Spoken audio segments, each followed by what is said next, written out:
Hello everyone, अगर आप किसी की शादी पे जाने वाले हैं या आपकी खुद की शादी है तो ये वीडियो आपको बहुत ही हेल्प करने वाले है, क्योंकि इसमें हम बात करने वाले हैं कुछ यूनिक हैक्स की जो मैंने फेस करे और मुझे लगा कि मैं आपके लोगों के साथ शेयर करूं ताकि आपको ये प्रॉब्लम का सामना ना करना पड़े और आप बहुत अच्छे से जो है वेडिंग्स एंजॉय कर सकें।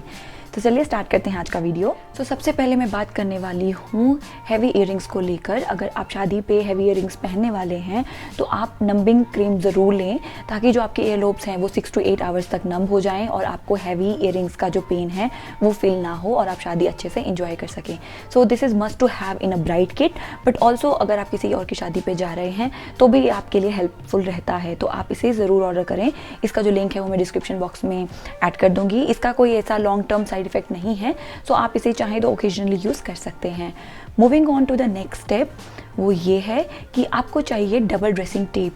अब क्या होता है कि जब भी हम अपने लहंगाज या साड़ीज़ की मेजरमेंट्स देते हैं वो हम कुछ टाइम पहले दे देते हैं और लास्ट टाइम कभी कभी जो है वो जो हमारी साड़ीज़ हैं, लहंगाज हैं, वो प्रॉपर फिट नहीं आते हैं। उसी चीज़ को फिक्स करने के लिए अगर आपके पास डबल साइड ड्रेसिंग टेप है तो वो आपको बहुत ही हेल्प करेगी आपकी जो ड्रेस है उसको प्रॉपरली सेट करने में। अगर आपको डीप नेक है या कहीं से ब्लाउज लूज़ है तो वो बहुत ही हेल्पफुल रहती है। एंड उसके साथ अगर आप चाहें तो आप अपनी ज्वेलरी को भी फिक्स कर सकते हैं। जैसे कि अगर आपको आपका मांग टीका यहाँ पे सेट करना है तो आप उस टेप को यूज़ कर सकते हैं। बहुत ही स्लिम टेप है और it's a kind of non visible tape, तो ये बहुत ही हेल्पफुल रहती है। Moving on to next step, अगर आपकी एक्ने प्रोन स्किन है लाइक माइन, ओके, एंड आपकी शादी का डेट जो है वो आने वाला है या आप किसी की शादी पे जाने वाले हैं तो आपको ये जो क्रीम है this is for acne gel. Trust me, मैं तो इसे बहुत ज़्यादा यूज़ करती हूँ और ये बहुत ही ज़्यादा बेनिफिशियल है, बहुत ही ज़्यादा अच्छा इसका रिज़ल्ट है, इंस्टेंट रिज़ल्ट है। अगर आप शादी से 1-2 दिन पहले इसे लगातार रात को अप्लाई करें अपने पूरे फेस पे तो आप देखेंगे आपके जो वाइट हेड्स के पोर्स हैं वो भी थोड़े से जो हैं वो सेटल हो जाते हैं और आपका जो स्किन का टेक्सचर है बहुत ही स्मूथ हो जाता है। अगर आपने ये कभी ट्राई नहीं किया है तो आई स्टिल सजेस्ट यू कि to check with your doctor, but if you don't want to check with the doctor आप इसे 1-2 महीने पहले जो है वो एडवांस में ट्राई कर सकते हैं और आप देख सकते हैं कि ये अगर आपकी स्किन को बेनिफिशियल है या नहीं है। लेकिन मेरे लिए बहुत बेनिफिशियल थी एंड मैंने सिर्फ इसे ही यूज़ किया था because I got married in covid, तो उस टाइम पे मैं फेशियल वगैरह नहीं करवा पाई, but I with the help of this cream I got pimple free skin and smooth skin, so I really love that. आप देख सकते हैं क्योंकि जो आपके पिंपल्स हैं वो आपके फ़ोटोज़ में कवर हो जाते हैं बट वीडियोज़ में जो है वो पिंपल कवर करना पॉसिबल नहीं रहता है, तो इसीलिए आई स्टिल सजेस्ट यू कि दिस क्रीम डू वंडर्स। तो आप इसे ज़रूर ट्राई करें, शादी से पहले भी ट्राई करें और अगर ये आपके लिए हेल्पफुल रहती है तो आप इसे लाइफ लॉन्ग कंटिन्यू कर सकते हैं for special occasions. Moving on to the next point, जो ये पॉइंट है वो ये है कि जब भी आप मेकअप करवाते हैं, नो मैटर आप कितने अच्छे प्रोडक्ट्स यूज़ करते हैं, राइट, लेकिन आफ्टर अ वाइल जो है वो आपके मेकअप जो है वो स्वेटिंग की वजह से जो है वो ख़राब होना शुरू हो जाता है। In specially if you are bride, तो जब आप फेरे लेते हैं, लगन के टाइम बैठते हैं तो वो जो आग का धुआं है उससे जो है आपको बहुत ज़्यादा स्वेटिंग होना शुरू हो जाता है, तो उसकी वजह से आपको ऑयल एब्जॉर्बिंग शीट कैरी करना बहुत ज़रूरी है। अगर आपका छोटा पर्स है तो मैं आपको सजेस्ट करूँगी आप 1 or 2 oil absorbing papers carry कर सकते हैं, आपको पूरा बंच कैरी करने की ज़रूरत नहीं है, but this should be there because बहुत हैवी मेकअप के बाद टचअप करना भी एक टास्क रहता है, तो this is a go to thing. In just 3 seconds लगते हैं आपको पूरे फेस को सेट करने के लिए, तो this is again must have.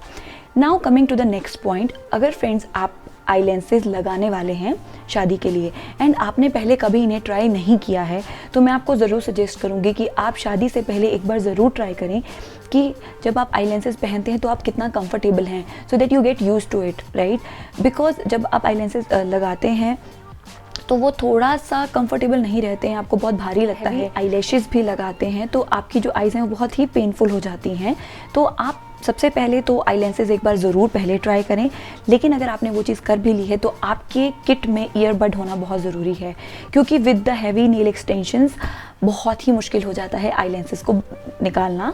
तो जब शादी के बाद आपको आई लेंसेज निकालने के लिए ईयरबड्स अगर आपके पास होंगे तो आप इजीली उन्हें पुल कर सकते हैं। So this was another hack that I wanted to share. Moving on to next, if you are a bride and if you are wearing a sandals, तो मैं आपको ये कहने वाली हूँ कि जो सैंडल्स हैं वो आप जो है ओपन सैंडल्स यूज़ करें जो बहुत ही कंफर्टेबल हों, ताकि आप जो हैवी लहंगा है उसके साथ आराम से उनको पहन सकें और उतार सकें। And you should also have one extra pair of slippers, very comfortable slippers, क्योंकि क्या होता है जब शादी हो जाती है, लगन फेरे हो जाते हैं और अगर आपकी रात की वेडिंग है तो उसके बाद आपको थोड़ा कंफर्टेबल महसूस करना होता है। लहंगे के अंदर जो है वो सैंडल्स नहीं दिखती हैं, सिर्फ आपको फ़ोटोज़ के टाइम के आपको जो है वो सैंडल्स की ज़रूरत पड़ेगी।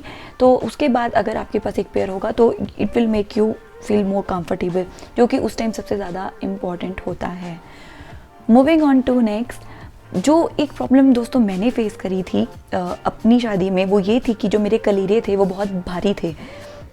तो उससे क्या हुआ कि जबकि मैंने उनको प्रॉपर अच्छे से चेक करा था और बहुत अच्छे मैंने कलीरे लिए थे, लेकिन जब वरमाला होती है तो उसमें आप देखते हैं कैसे हम एक कंपटीशन होता है, और जो ब्राइड का लहंगा होता है वो बहुत भारी होता है जिसमें कलीरे जो हैं वो फंसते रहते हैं। तो देयर आर हाई चांसेस कि आपका जो कलीरा है वो टूट सकता है। तो उसके लिए आपके पास रबर बैंड्स होना, छोटे रबर बैंड्स होना बहुत ज़रूरी है। ये सबके साथ नहीं होता है दोस्तों, बट यू नेवर नो कि ये आपके साथ हो या ना हो। So just to avoid last minute hassle, you should have these rubber bands with you and also a Fevikwik. Fevikwik is also necessary, ताकि अगर आपकी जो ज्वेलरी है उससे कोई मोती निकल जाता है, राइट, आपकी ड्रेस से कुछ निकल जाता है, तो at least you can fix it, तो आपको किसी और के पास भागना ना पड़े और आप उसको फिक्स कर सकें। ये सारी जो थी वो बहुत ज़रूरी आइटम्स थी जो मुझे लगा आप लोगों के साथ शेयर करनी चाहिए। तो आप प्लीज़ कमेंट में बताइएगा कि आपको कौन से ऐसे टिप्स थे जो न्यू थे आपके लिए, जो आपने अभी तक नहीं सोचे हैं या नहीं ट्राई किए हैं और आपके लिए हेल्पफुल होंगे। अगर आपको वीडियो अच्छा लगे तो प्लीज़ वीडियो को लाइक करना ना भूलें, कमेंट करना ना भूलें and do subscribe to my channel. Till then take care, bye bye.